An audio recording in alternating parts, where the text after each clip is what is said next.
Корупцията отново намери начин да се възползва. Този път през протестите за жертвите на пътя. Регионалният министър заяви, че му трябвали 35 милиарда, за да се оправят нещата с пътищата. Тези 3 милиарда за тази година не стигали за никъде според разчетите.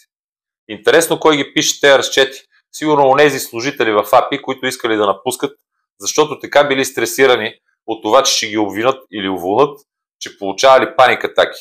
А той като един истински психолог, терапевт, отишъл, провел им сеанс и ги разубедил да напускат.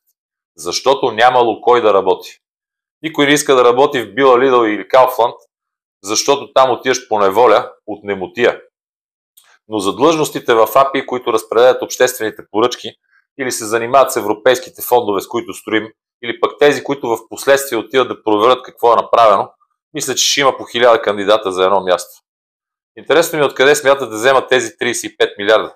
Може би от нашето здраве, или от парите на нашите близки за пенсии, или от мизерните средства за култура.